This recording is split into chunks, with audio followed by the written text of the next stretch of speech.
me as a child, sex was something you never talked about. Yeah. And I never saw any affection at home. It was never demonstrated. It was never reciprocated toward me, my parents.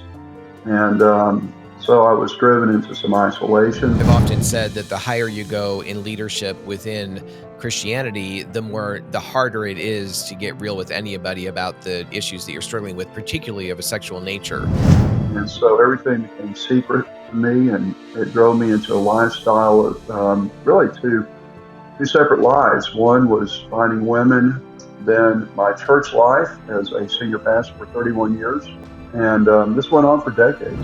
I think that's where a lot of pastors, Christian men and women in general, I mean, others that aren't believers too, but certainly within Christendom. We started this ministry about 8 years ago. As God just made it clear to us, let your problem become your platform. What you've been through is not that unusual. When I was overseeing the counseling ministry at the church that I worked at, I would hear quite often, that's the thing. But if I give that up, who will I be? For most of my life, I was more comfortable with the problem that I knew than the solution that I didn't know. Yes. We don't have answers to who we're going to be. Really what Jesus is saying is, will you step out by faith enough and surrender enough to step into the unknown with me, where you don't know who you're going to be? If my recovery is about me, I've missed God. The 12 steps, when they were first written in 1939, were intended to be completed in 30 days. The reason for that is that step 12 says you need to help others. If I'm not giving away my recovery, I don't have recovery.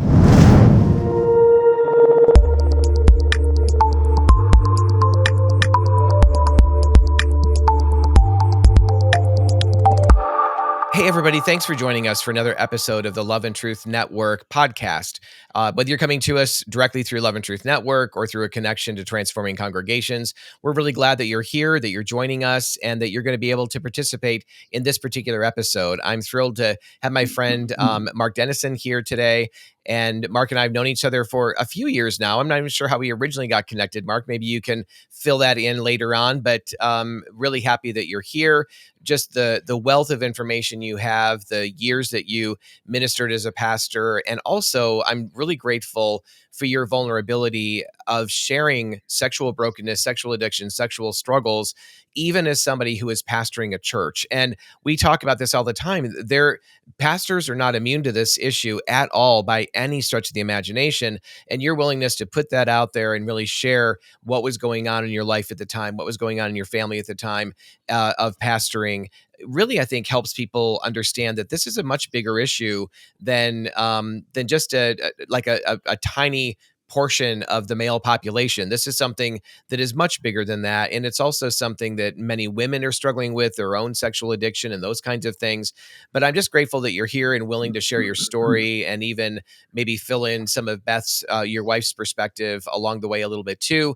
But anyway, audience, really glad that you're here and taking this opportunity to listen and hear from Mark. And so, Mark, I'd love it for you if you'd be willing to just kind of dive into your story a little bit and just share with our audience a little bit of well, not a little bit, a lot of God's grace in your life. Gary, thank you. It's great to see you again. Appreciate the opportunity. I believe we first met at a SILS conference early on, probably 7 years ago, give or take.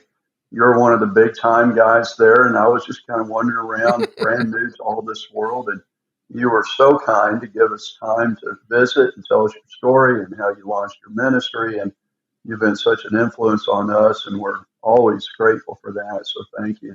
Oh, of course. Yeah. I appreciate what you said about pastors. My research and experience tells me that pastors are among 4 vocations that really struggle with this a lot, at least that I'm aware of. And we know statistically that about 37% of senior pastors are looking at pornography once a week.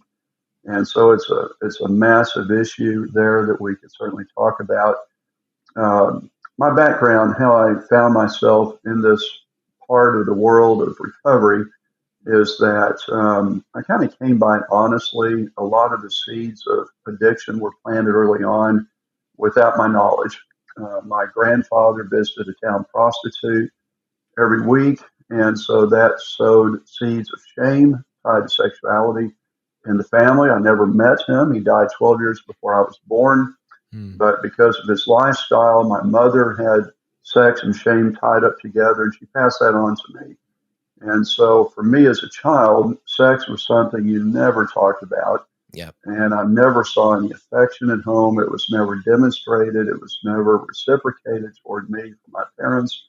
And so I was driven into some isolation, had some Hmm. physical challenges, speech impediment until I was 15. I was legally blind as a child, required multiple eye surgeries.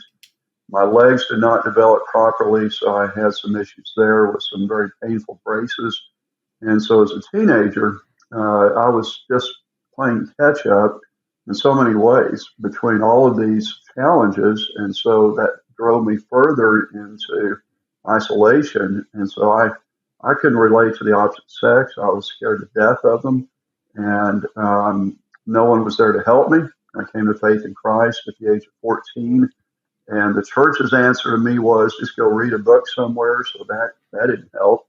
And so everything became secret to me, and it drove me into a lifestyle of really two separate lives. One was finding women that I felt safe with, which was for the most part that meant prostitutes.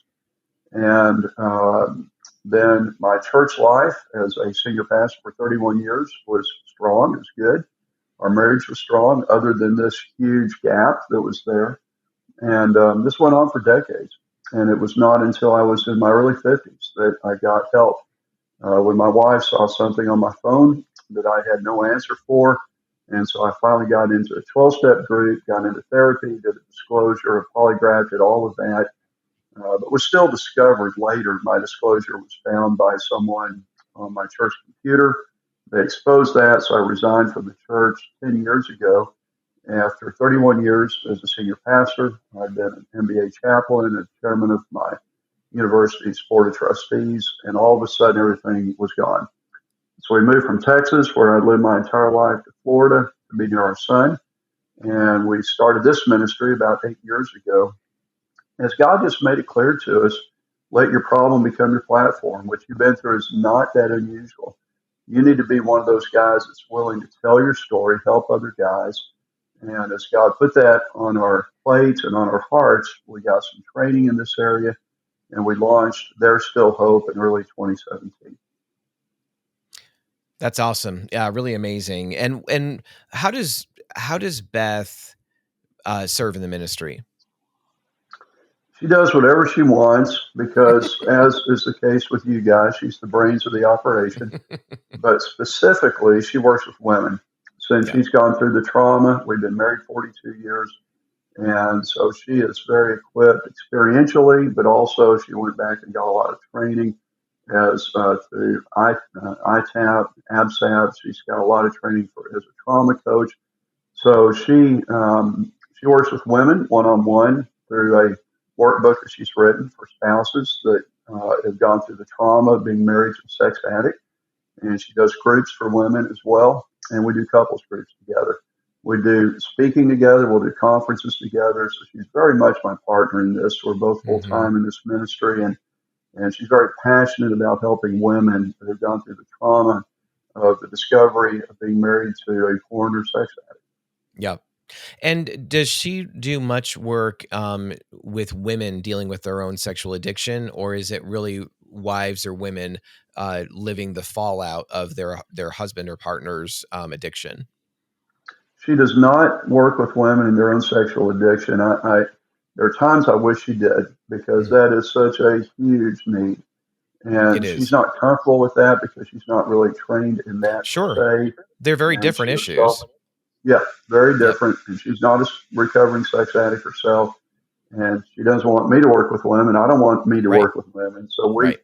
and I hate that because the latest data I saw said that among adults under 30 that are looking at pornography, 40% of those are women. And it's two Yep. in five. So it's a huge need, a growing need. Yep. The Porn Phenomenon book that just came out, a follow up from the work that was done a few years ago, showed that as well. And so, no, I wish we not only that we had that aspect to our ministry, but even knew where to send people. There's not a lot of places that deal with that. Yeah, and so I mean, a couple things occur to me as you say that first of all, obviously, I'm sure Beth's plate is full and overflowing with women who are trying to recover and trying to deal with the trauma of what they've experienced through their husband's sexual addiction. And so, I mean, that unfortunately, that's just a continuing area of growth, unfortunately. But in addition to that, I mean, I think of ministries like, or organizations, not ministries, but organizations like She Recovery. Our friend Crystal Renaud Day is involved in leading that organization, and it's so important. It's such an essential program. That's primarily, as the name would indicate, for women dealing with and wanting to overcome sexual brokenness, sexual addiction. So there are some, but I mean, honestly, like, I'm not sure of other groups outside that are specific to that issue, besides Crystals. I know that Pure Desire Ministries out of Portland, Oregon, they were predominantly, I think originally, mostly oriented toward helping men and their sexual addiction, but they certainly have expanded that to women as well. So they certainly have an area of their organization that's dedicated to that too. But anyway, we could talk a lot about those particular issues. Oh, and also to those watching or listening to this, Mark is getting over a cold. So we'll just note that right now, just in case you hear some coughing or whatever, he needs to pop in a cough drop or something. You won't be surprised by that. So, but Mark, I would love for you to kind of, the ministry itself, your ministry, you started about 8 years ago, you mentioned, and that is called There's Still Hope. Great name for that.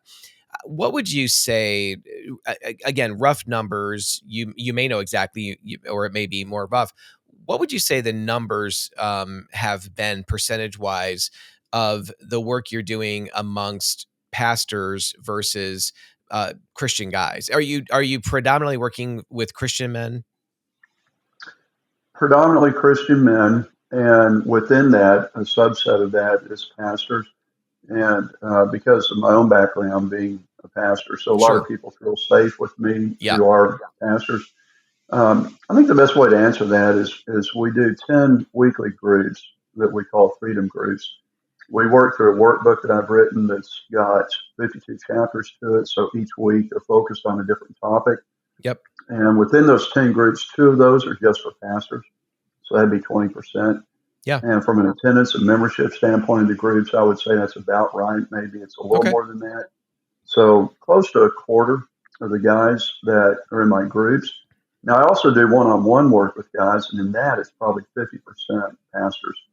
Because what happens is the churches that have become aware of us will send men on staff to us because they're trying to save their position or their marriage. Their church is really struggling through this.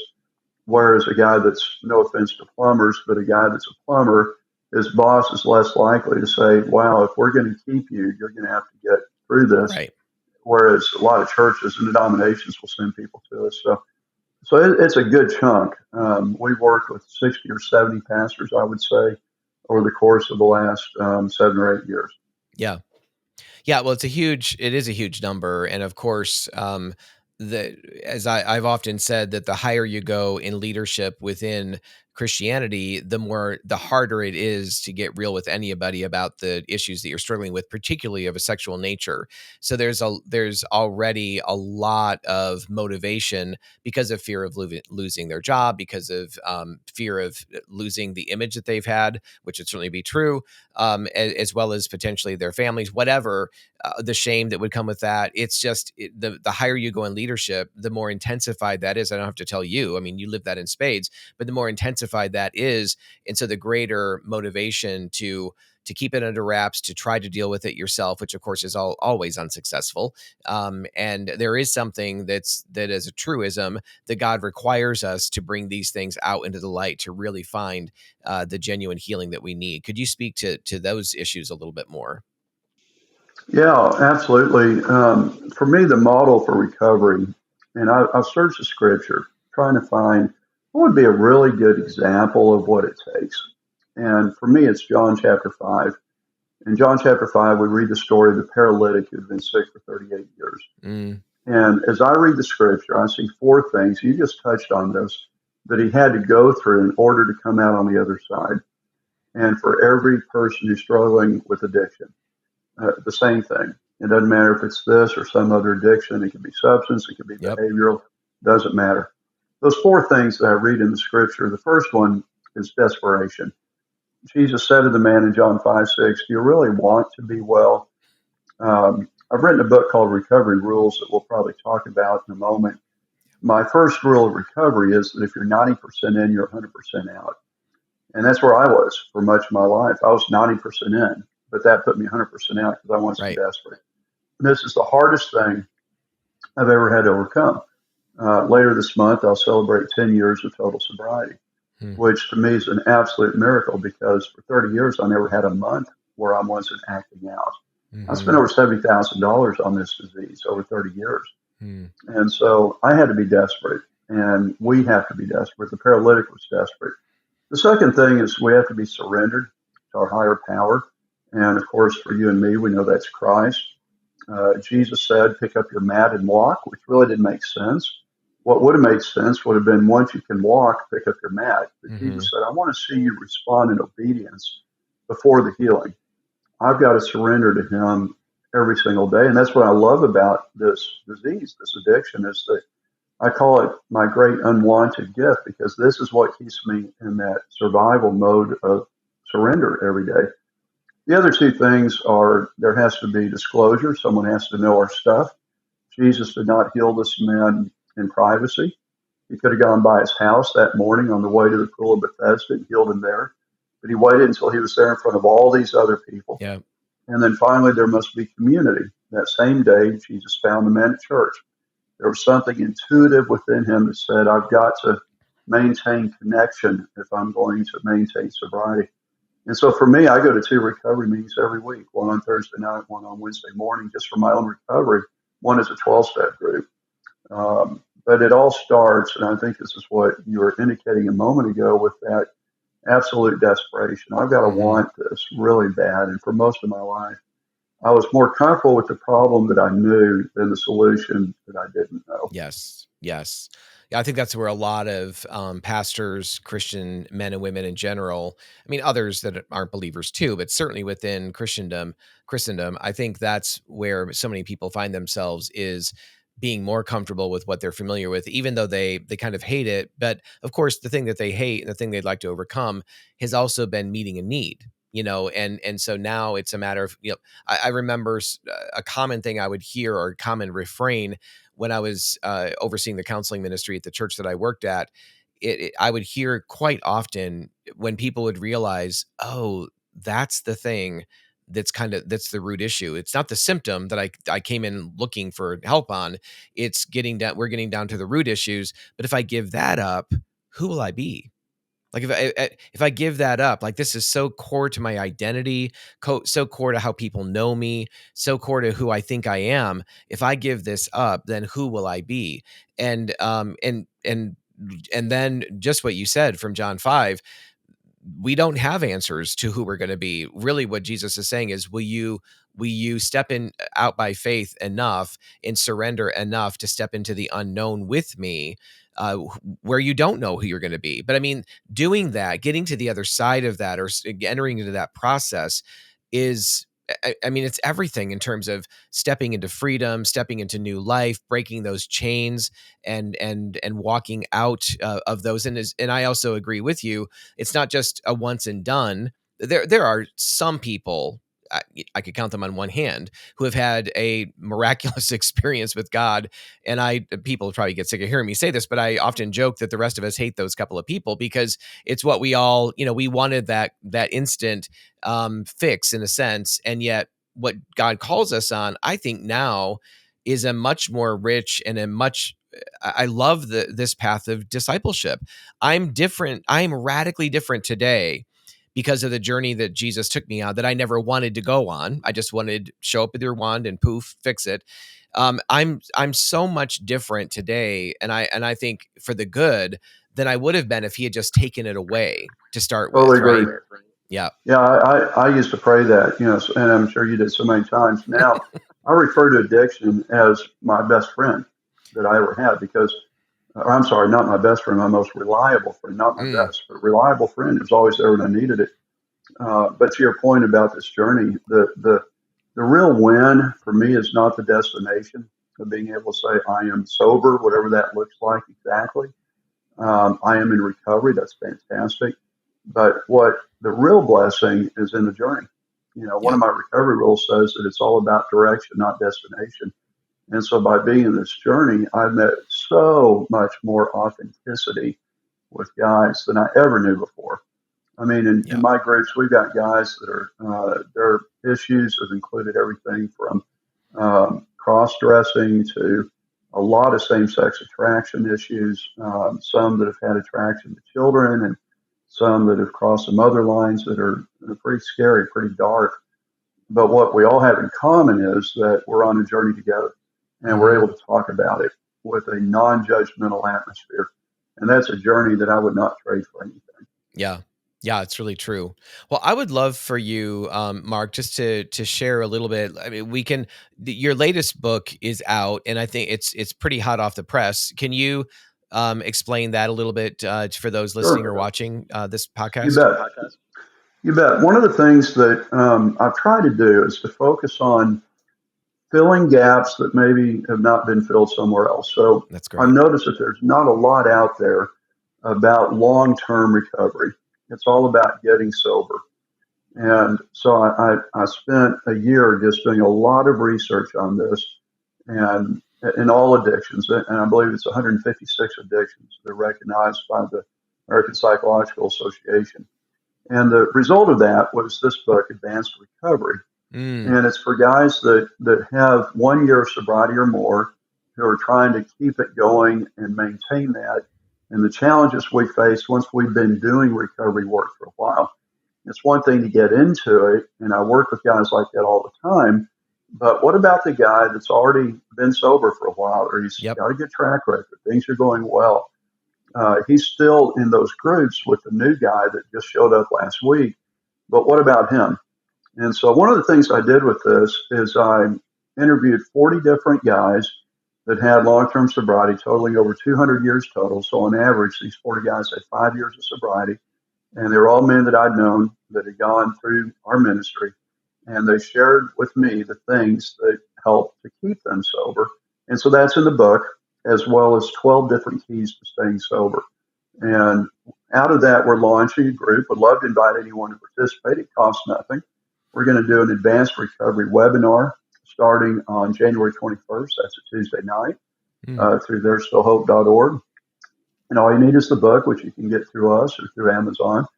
And each month, we will take 1 hour a month on the Tuesday night and to talk about these 12 different aspects to long term, or what I call advanced recovery. So that's what just came off the press, as you said. We're really excited about that. that's so great. So you'll be taking a year. I mean, there are 12, Mm-hmm. 12 Yep. different chapters once a month. And so, though, again, for those that aren't watching this podcast but are listening to it, it's Advanced Recovery, right, by Mark Denison. And Advanced recovery. And they can find out that's more through right, our Advanced website, Recovery. which is Yep. there'sstillhope.org. Great, great. And the offers out there to get the book and to join them once a month over the course of the next year, going through and unpacking each one of those chapters. That is such an essential point, and I love the fact, Mark, that you're being strategic and really thinking through. Hey, where's there a gap? Because there's a lot of stuff Mm-hmm. out there that's really good, and even when there's multiple resources kind of in a similar vein, oftentimes they're still approached from different perspectives, and so the different resources can be very helpful even though you're kind of talking about the same issue. But how important it is to have somebody writing, speaking, teaching about in an area that doesn't get much foot traffic, and yet there are so many people that are in desperate need of that. I mean, one of the things that I've recognized over the course of having been on pastoral staff, for the 12 years that I was, and now leading this ministry going on 12 years this year, it is what I'm becoming more and more aware of is I used to often think, and actually this thought came to me a week or two ago very clearly. And I love the fact that I'm bringing it up with you, because I think you very much so will have something to kind of speak into this. But this thought kind of came to me that I think for many people, we've kind of generically thought of, heterosexuals, and then LGBTQ. And within the LGBT, we kind of break that down by the letter and describe kind of what that person is, or so we kind of label people. And of course, even within the context of the label, there's, first of all, no one is just the accumulation of a label, but we're so much more complex than that. There's so much more to us than that, obviously. But what this kind of broad swath of, the heterosexual population, you kind of think of them as just being same or opposite sex attracted. They're the ones that are healthy. Maybe a few of them are dealing with some kind of a pornography issue or whatever. But what I've realized in more recent time, thinking back on the number of years that I've met, counseled, mentored, et cetera, men and sometimes couples, is honestly, I think I think the proliferation of fetishes within the heterosexual population is almost more normative maybe than it is aberrant. I mean, it in a sense, it is outside of God's design for us. It is, but I'm feeling like, no, I think there are so many people within the church, outside the church for sure, but certainly within the church, who are experiencing within their opposite sex attracted desires all kinds of stuff that is not what God really created us for in sexual expression between a husband and a wife. Can you kind of speak to that? Your Totally agree. perspectives there? Yeah, Okay. totally agree. I Early on in this journey for us, I felt like when someone said that his issue was heterosexual pornography, masturbation, maybe going to massage parlors, and that's all they said. I thought, okay, that's everybody. That's where we are. Now I've come to believe that when a guy says what we would consider to be the generic sexual addiction acting out behaviors, he's probably lying. Yeah. He's probably saying what he wants us to think he's supposed to say. Tip of the Because the iceberg. further I get down the journey with guys, I learned that this thing, it just takes you further than you want to go, and it keeps you longer than you want to stay. It Yeah. costs you more than you want to pay. It takes you places you never thought you would go. I saw a study a while back that showed that, and I've seen this several times, that 60% of heterosexual male sex addicts cross the gender line at some point. 60%. So they don't identify as homosexual. They're not homosexual, but there's a curiosity there, Yeah. and so 3 out of 5 will cross that line. And I've found that to be true in my experience, not for me personally, but for the guys I work with. But more than half have done that at some point. Mm-hmm. And so where I land is I'm just trying to help people find Christ. I'm trying to help them find growth in this journey. We don't get into the various fetishes or attraction issues or same sex or any of that. If they want to find freedom from the bondage of addiction, we want to help them do that. Because if not for the grace of God, I could have gone a million other directions Yep. myself.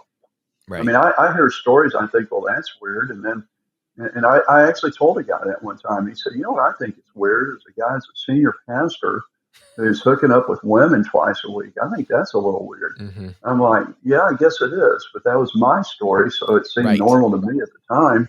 But yeah, I think that if the truth is really known, that this addiction expresses itself in about as many ways as there are people. Yep. Yeah. And I think it's so important that our listeners, our audience understand that for two reasons. I mean, probably plenty, but one big reason would be that there are undoubtedly people who are tuning into this podcast who themselves are wrestling with some areas that feel really shameful. And Mm-hmm. I feel like we tend to feel generally more shameful about sexual brokenness than any other area of life, I think. But Absolutely.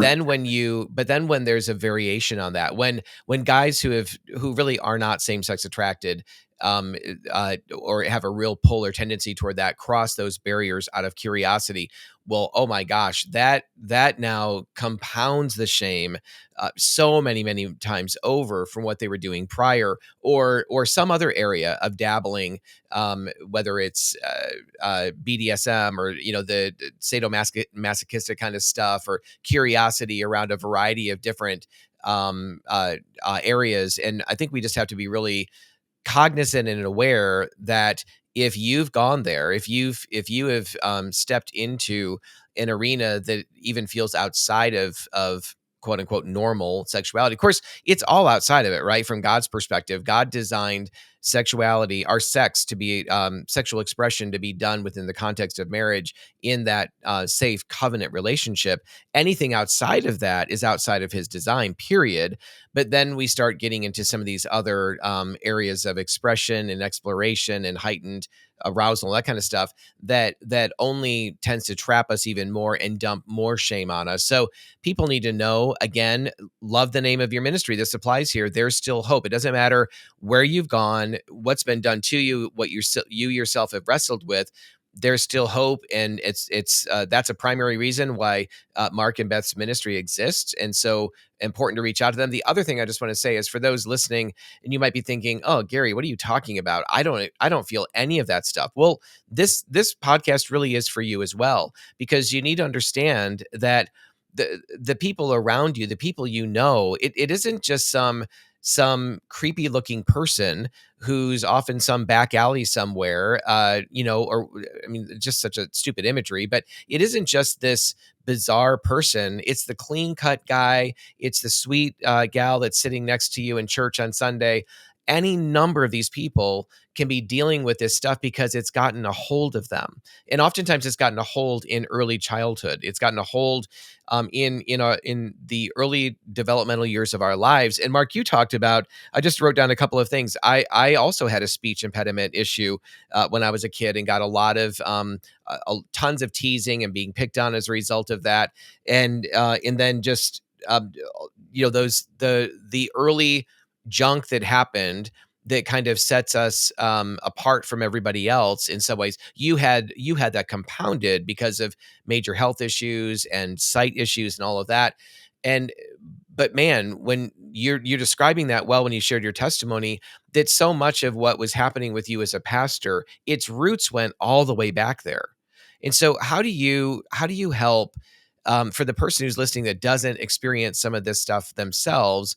How do you help them bridge the gap to have compassion? That doesn't mean affirm sin or not. We can be repulsed by sin, but still understand that the person acting that out is an image bearer of God. He loves them and he wants to redeem them. So, what are your thoughts around some of that to help our listeners connect those dots some? Well, first, we're all messed up, and my shame is tied to what culture tells me is abhorrent. Therefore, I feel shame based on that. But we're all messed up. Yep. And I try to help people understand that whether it manifests in this way or in something else, it can be a million different things. There are three things at the root of addiction from my perspective in my study. One is abuse, another is isolation, and the other is trauma. None of us chose any of those. And so, from the compassion standpoint, when I understand that I've never known anyone that asked for this. I've never known anyone who Right. said, I think I'd like to be a sex addict. Right. And for those who feel like they haven't gone through trauma or abuse or isolation, I would remind them that if you've looked at pornography under the age of 16 or so, that becomes your trauma because the brain is just not equipped to process what it's taking in. And so you have trauma from that. I had trauma, as I said earlier, that was rooted in things my granddad did. And Yes. I didn't even know about that until about 10 years ago. And yet I still had the results of it still affected me. So Hmm. when we begin to understand the plight of the human race and that all of us have messed up and that we have got trauma in our background, even if we don't know it, if that doesn't bring about compassion, I'm not sure what does. Hmm. Jesus looked at the woman that was caught in adultery and said, "He that's without sin cast the first stone," because we're all messed up in some way, Yeah. and that for me keeps driving me back to compassion, back to the cross. Well, and what seems paradoxical about what you're talking about, what I was asking about, is as you were sharing, I'm just reminded that Jesus really blasted the Pharisees in saying that the prostitutes and the sinners are going to get into the kingdom of heaven before you. And so the two things that he often went after the Pharisees about was their legalism, but also their hypocrisy, the way that they manage their image on the outside. And what I find is that our churches, I would say our churches are, that's the dominant position of most Christians, is we are constantly window dressing, constantly manicuring our image, while what Jesus said to the Pharisees is you're whitewashed tombs full of dead men's bones. You're a cup that is clean on the outside and full of junk on the inside. And so I think sadly that truism, that isn't just true of the Pharisees, that's true of us as religious people, oftentimes, who are operating out of that place of both legalism often, as well as hypocrisy, and shining a light, turning a mirror on everybody else, but keeping the light off of me because I'm so broken actually, but I can't let anybody see it, or I don't think that I can. And so the irony is that the capacity for the sinner who knows how broken they are, the capacity for them to repent is actually greater than for the self-righteous who don't think they need any real repentance. And so that's part of the great irony, I think, in the kingdom of God, is God doesn't wink at our sins. He calls us to repentance. But for those who know that they're broken and they're a mess, it's easier for them to actually step over that line, cross that threshold into genuine repentance sometimes, many times, than it is for the person who considers themselves to be in so much better condition. Yeah, I had a missionary from Africa tell me recently, I thought this was really interesting, that in their language where he was, their native language, I forget what country, but it was in the central to southern part of Africa, they did not have a word for lie, Lie, does not exist in their language. But they do have a word for lies, Lies.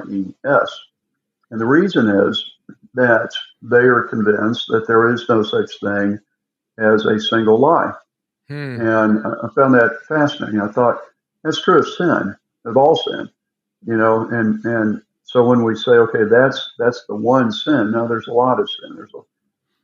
I've seen a lot of studies that show that the people that are in churches that are more legalistic, I won't name names, but the more legalistic types, they tend to struggle the most with addiction. Mm-hmm. There's a religion in the United States that is not very large population-wise, but has at least 3 ministries I'm aware of just for sex acts, just within that religion or denomination. You have to be a part of their faith to be in this because it's such a mammoth problem, and they're very, very, very legalistic. And so people are going through life thinking, I'm either perfect or I'm terrible. And either way, I'm susceptible to addiction and temptation. Yeah, absolutely. And what would you what kind of work do you do with couples? I mean, you mentioned there's obviously individuals you work with men, both pastors and I think anyone that's really desiring change and has what the key ingredient you mentioned, which is desperation, which I totally agree with you. That is essential, because it's the desperation that keeps it adds that last 10% component of being 90% in, you're 100% out, but that desperation kind of bridges that gap, and we're 100% in and committed. But what do you guys do? How do you work with couples a little bit more specifically? Well, about 3-4 years ago, we wrote a book. I'm old school. When in doubt, write a book. So we like to do that. That's good. And it's a couple's guide to recovery. And it's so funny. We were very aggressive, I guess is a good word for it. So it's 52 topics, and there's 52 couples exercises within the book. And so the way it works is, and the way we set it up, we were doing local groups here in Florida, as well as by Zoom. And we would take 6 to 8 couples at a time. And for 1 year, we'd all be together and go through these 52 topics. They would do the homework. The next week, after they've done their couples exercises, we come back and talk about it and move to the next topic. After doing that for a year, we discovered that most people don't want to look at each other that long. And so we've changed it. And instead of a year, we go 12 weeks now. So we've taken our 12 favorite chapters in the book so we can do more couples groups that way and focus on the topics that we think are probably most appropriate and most helpful. So, if anyone's interested, reach out to us. We're going to start our next couples groups in about 5 or 6 weeks by Zoom. I don't remember the cost, but it's not very much. Yeah. And we use our workbook and we team teach, so it's always the couple there with us. The only requirement is they need to have done recovery work. So we've discovered that having a couple come in that has not already done some work individually, while they become very entertaining for the rest of us, it's not very helpful Yes. because they're just not ready to work together yet. So that's the only Okay. requirement, but love That's to do great. the groups. What do you wind up doing, Mark? There's been times when I was on pastoral staff, I'm thinking of in particular, where I referred some men out to a live-in program, for example. Other times that I'd referred some people to a program, not a live-in program, but a program, and there was actually in a couple of cases I can think of. I think most usually it was just kind of out of sight, out of mind. It wasn't. There was communication's always a challenge, no matter, and churches are notorious for lousy communication oftentimes, or needing support in that area. But there were a couple of times that it seemed like there was an intentional kind of stone wall, like we have the answers, and the guys are really learning from us, and they didn't do anything to kind of bridge the gap between the community that they were going back to, they'd come from, where they have family, they have responsibilities, they're coming back to this church or whatever. They didn't do anything to bridge the gap, and help tie us to what they were already doing, and give and help it be more cohesive. They just kind of were done with the program and sort of went back and kind of came back, but there was really no cohesiveness to it. What do you and Beth do to try to mitigate that or help in that area? We want to be lifelong partners with people in recovery. And I write a daily devotion that goes out called Recovery Minutes. Respond to anybody who ever responds to that. And anyone who's ever gone through our groups has access to us anytime, our cell numbers, emails, all of that. But the primary thing we try to do is make sure we get them in community. I so identify with what you just said. As I'm sure you've done, I've referred people to so many in-house treatment centers where they're Hmm. paying $1,000 a day to go someplace for a month or 2 months. And I looked at the material; they do great stuff, but it's in an artificial setting, and I mean by design. And Yep. so once that person goes through that, the downfall is if you now put them back in the world they came from without any tools on how to appropriate this in the real world, they go right back where they were. Right. I've got so many guys I've worked with that came to me because they'd gone through one of these programs and then got out, and within just days they would relapse. So our experience has been that people that come out of these centers only make it if they are in a community once they get out. So either the center has to have an alumni group that's meeting, which some of them do, but that tends to be by Zoom, or if they could find an in-person group, so much better. So all the material in the world, for me, recovery is more about connection than knowledge. And so learning stuff, learning stuff, learning stuff, and write down a billion notes, reading books. I mean, I love books. I write books. We're all fans of that. But if I'm not connected with people, it's not going to work. Yes. There's something that I've developed. It's one of my recovery rules that I call the man code. You mind if I talk about that for a No, second? please do, and talk about recovery. Yeah, Okay, recovery good. rules right there. Yeah, we have 100 rules of recovery, and if anyone's interested, I send them out every day by text. I've got about 500 guys right now that receive a text message every morning at 10 o'clock Eastern. It's free, doesn't cost anything. Just reach out to me, love to add you to that list. And we just go through these 100 rules and repeat it every 100 days.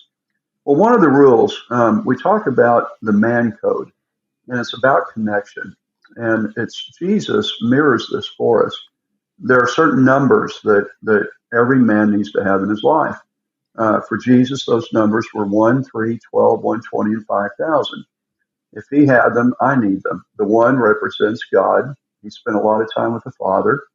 The number 3, Peter, James, and John, an inner circle that knows everything. He was Yep. closer to them than he was anyone else. When he went to the Mount of Transfiguration, he took Peter, James, and John. When he raised Jairus' daughter from the dead, only Peter, James, and John were there. Garden of Gethsemane, Peter, James, and John. He had 3 guys. I need 3 guys or so in my Right. life that know my stuff. The number 12 is the small group, the disciples. I need to be in a small group. The 120 represents the church, Acts chapter 1. The 5,000 represents the community, feeding of the 5,000. And so one of my rules in recovery is I need balance.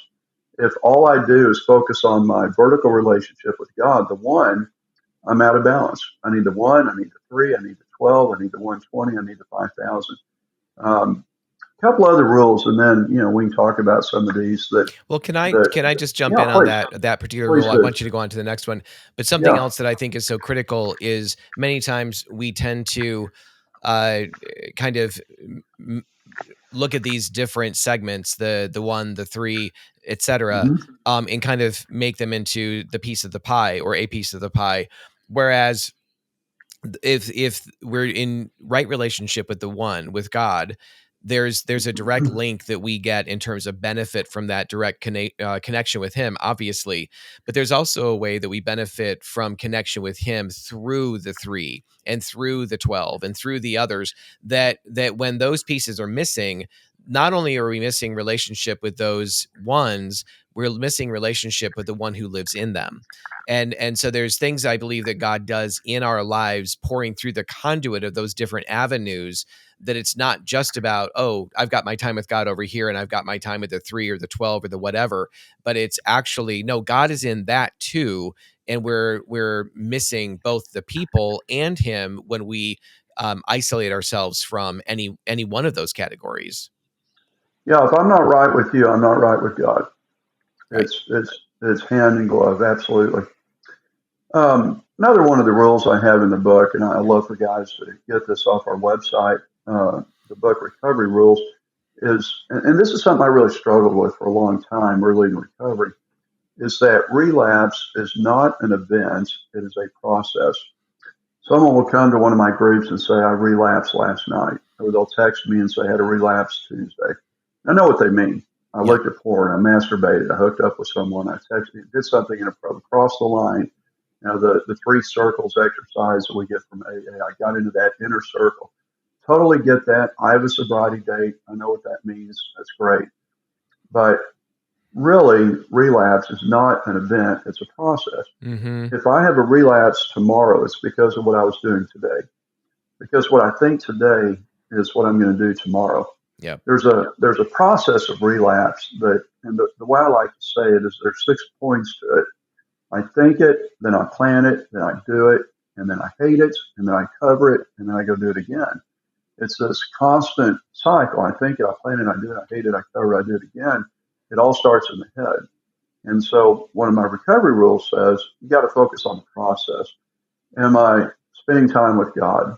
Am I truly doing an inventory of myself? Am I treating my children right? Am I connecting with others? Am I connecting with my spouse if I'm married? Am I living a life of honest and trustworthiness? What's my fantasy life like? What's going on up here? Because my biggest sex organ is my brain. Yep. I've got to balance all of that because relapse is not an event as much as it's a process. And while we're talking about it, the rules, recovery rules, sorry, what, I think there were a couple of, I mean, there's 100 of them, right? So there's a bunch you could go through, but you just have a couple of others that might be favorites or ones that you kind of have on the top of your head right now to share with our listeners. Yeah, one that comes to my head really quick is that recovery leaks, LEAKS. I can't just store up recovery and say, okay, went to a bunch of meetings, went to a retreat somewhere, learned a bunch of stuff, listened to some podcasts. I'm filled up. Pour all this stuff in. I'm filled up. I'm good now. But it leaks. And so if I don't do something every day, I had a friend tell me years ago, he said, every day read 1 page of recovery material. Do something every morning. So I do that. Every morning I make a point of doing something because if I don't, I know that it's going to leak. Another one of my rules is that recovery is found in your daily agenda. It doesn't just happen. I've got to have a plan. I've got to know what I'm going to do. For me, every morning I pray the 3rd-step prayer, the 7th-step prayer, the serenity prayer.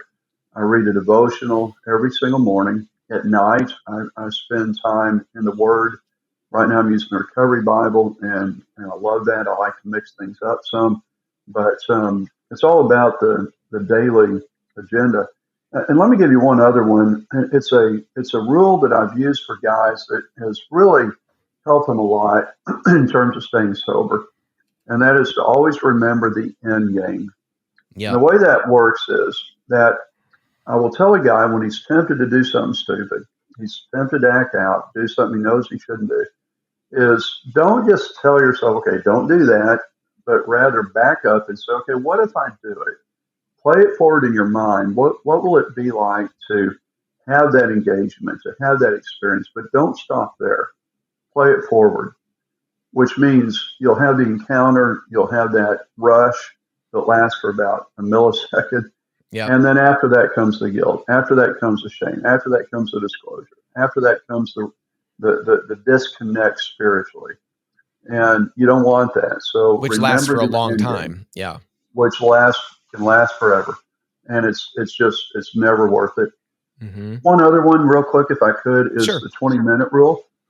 20-minute rule is basically science tells us that with the dopamine rush and the neurotransmitters are all clicking, we've got that fantasy, we've got that hit, that if I can stay sober for 20 minutes, I can make it. Because in about 20 minutes, that dopamine rush begins to come back down, which is why for a lot of guys that are going to go hook up with a woman somewhere, they will say to me, and this was my experience for decades, that the rush really peaked before they even got there. Yeah. Because it's in that 20 minutes. It's the planning stage. It's the excitement of that. The But hunt of it. then within about 20 minutes, it abates. And so one of the things I do in my book is I give them 10 things to do during those 20 minutes, such as get up and go for a walk or make a call, or read a scripture, pray a prayer, listen to a podcast, do something Yep. for 20 minutes. Because if you can make it for 20 minutes, you can make it. Yep. It's so good. Yeah, I love this book, Recovery Rules, what you're just talking about, because each one of the recovery rules there's a page or two, basically. Maybe there's in some cases Very three. short. Yeah, just a simple way of kind of unpacking it. This is a great tool for men, for women to get to just have to go through a rule a day, and you got 100 of them, so you're going to repeat it several times a year. Mhm. But the idea of just going through a rule or so a day, and also the thing when I cracked this open, I was looking at it. You have tons of endorsement. It is, I mean, this is amazing. You've got like 5 pages of short paragraphs of many leaders that people would recognize endorsing what you've written here in this book. And I think some of it's because of the beauty of the simplicity of it. It's not overly complicated, but it really, I think, clears the mind and helps us focus on what is it we're really after, not just the momentary rush. I think it also would help in terms of reorienting us in dealing with the withdrawal symptoms we're experiencing because of the way that we're not acting out sexually any longer, and addictively, and those kinds of things. So anyway, there's lots of endorsement and lots of reasons to get for people to get their hands on this book. I think it's a huge resource. I appreciate that, Gary. Thank you. Yeah. I enjoy doing it. What's that? I enjoy doing it. I'm a simple man. I love simple, bite-sized things. Yep. I think that's so helpful. And when before we wrap up here, we're kind of getting to the end of our podcast, but I always love to ask people when I think of it, what if there's anything, there may be a subject or two, a topic or two we haven't talked through, connected for our audience. And I would love if there's something that's on your heart or mind you haven't really been prompted to say or hasn't come up in our conversation. What's on your heart that you might want to share with our audience before we kind of wrap things up, if anything? Practice good self-care. I recommend that guys have a recovery day once a month. We live in so much shame. And I know for me, I had to give up all my hobbies because they were all intertwined in my addiction. That included sports memorabilia, coin collecting, musical instruments, a lot of things I was really into. And it took me a long time to realize God didn't stop loving me when I started acting out, nor did he start loving me once I stopped. He cares about me. He wants me to be happy. He wants me to enjoy life. And I'm to love others as I love myself, not before I love myself. And there's so much shame tied up in this. And so if there's anything I would say to guys that just is right now, it's where I'm at. It's to practice self-care, love yourself, do things that you enjoy, find a hobby. Don't define yourself by this. This does not define you. Is not who you are. We are all fallen. We know that. Be good to yourself, love yourself, do a recovery day, get a hobby, do some things you enjoy.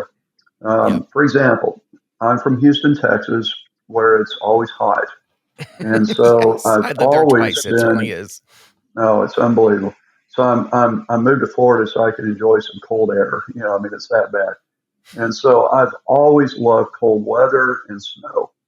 And I get away on a riding retreat every year. So where do I go? I go to Grand Marais, Minnesota. I'll be there in 2 weeks. It's on the northern tip of Minnesota on Lake Superior Wow. in the dead of winter when the temperature may drop as low as 40 below if I'm Woo. lucky. And snow every place. And I just have a ball doing that. Now that's weird, but that's what I love. Mm-hmm. And that is my recovery peak of the year because I'm just practicing good self-care. Be good to yourself, do things that you enjoy because I'm not going to do well in recovery because I think poorly of myself. The better I take care of myself, the better I'm going to do in every area of life. Yep. And I think it, in many ways, it should go without saying, but I want you to respond to this and even push back on whatever level you might think would be necessary. But obviously we live in it's weird. We live in a time, and we, for a long time, maybe from the beginning of time, we tend to be, many times we beat up on ourselves and we think that by punishing ourselves that's somehow going to help us break free of some particular behavior or whatever. And we can get into this cycle all the time of doing that. Self-hatred seeps in, and it's just it's a mess. And I think a lot of what you're speaking to is to live counter from that, live differently from that, break free of those kinds of things. But on the other hand, we also live in a society where the pendulum, it doesn't take long at all before the pendulum swings to the other side. And obviously what you're not talking about is a narcissistic kind of love, where there's plenty of people involved in addiction who have a very selfish, narcissistic view of themselves and the world and everything around them. And I just think, so many times when I've spoken to people who are they've grown up in the church, they've been in the church for a long time, they've ministered, they poured out, they've been leaders, whatever, and now they're just pursuing the thing, right? Like they've been wrestling with it for a long time. Wrongly, they've been doing it in secret and acting like they've been doing it right all this time. God's not shown up, and so therefore I'm just going to go off and do my own thing. And when I was in that position, I was unbelievably self-focused. I was absolutely full of myself, full of self-pity. I didn't care anything about, I didn't want to hurt other people, but by and large, both in terms of the things I chose to do and also the attitude of my heart is, now I was putting myself absolutely in the driver's seat, and as long as I was pleased, as long as I was comfortable, that's all that mattered to me. So clearly, I just want to be clear for people, listening, watching, we're not talking about a cultural kind of self-love. We're talking about a biblical a biblical care for ourselves, that where we do need to nurture ourselves, and a part of that nurture helps us break free of these patterns that, frankly, addiction is not because we love ourselves too much. It quite to the contrary. But I just want to simply say that I think what you spoke is so powerful, and I don't want to diminish that in any way. But I think we just have to have, when love is used for everything from pizza to sex and everything in between, I think we just have to be clear about what we mean by loving period, and then loving oneself in particular. The way I'd respond to that is a couple things. One, just reiterate, no one ever shamed themselves into a better place. But on the other hand, if my recovery is about me, I've missed God. The 12 steps, when they were first written in 1939, were intended to be completed in 30 days. The reason for that is that step 12 says you need to help others. If I'm not giving away my recovery, I don't have recovery. That's the definition of recovery, is helping others. So I'm loving myself, being kind to myself so I can be a better person for Garry Ingraham. That's right. So I can bring something to the table for my wife, my son, my grandson, my daughter-in-law, the world I live in. If it all stops here, man, you said it so well. I've missed it. It's not it. It's just not it. I Well, want God to it comes do right back to the something. heart of what God said to Abraham, that you are Mhm. being blessed to be a blessing, Right. right? Yep. Absolutely. Yeah. If it stops with me, then it didn't go very far. Yep. Okay. Absolutely. Awesome. Any other parting thoughts at all, Mark? No. Okay. No, just thank you for this opportunity. I thank you so much for your friendship, and I mean that. And that first day when we met, which you met so many people and you spoke that day, was so powerful. And I just want to encourage you to keep pouring into other guys that are coming along, because if I didn't have encouragement from someone like you 8 years ago, I wouldn't be sitting here right now. And so may God continue to use you in a profound way as he has done for so many years. Yeah, I so appreciate that, Mark. And also thank Beth for us. And it's just amazing you guys are doing such incredible work and putting out such important material, many, many, many books. Get out on their website, everybody, at there'sstillhope.org. Is it org? Yes. Yep. Yep. There'sstillhope.org. And is there another way for people to reach you? Is there any social media for them to follow you on, or is that just the best hub? That's probably the best thing. I'm Okay. going to go and get my cell number. Happy for Sure. anyone to call or text me. My number is 941-526-4700. 941-526-4700. I promise I'll respond. If anyone needs someone just to talk to and tell your story and look for some direction, we are honored to do that. Anything we can do to help. That's awesome. Well, hey, everybody, thanks for joining me and Mark for this episode of the Love and Truth Network podcast. So glad that you're here, and I look forward to seeing you in a future episode of the Love and Truth Network podcast. Take care. We so appreciate the time you've just invested with us in our Transforming Congregations podcast. To join us for future podcasts, dial into transformingcongregations.org/podcast, and we look forward to seeing you in a future podcast.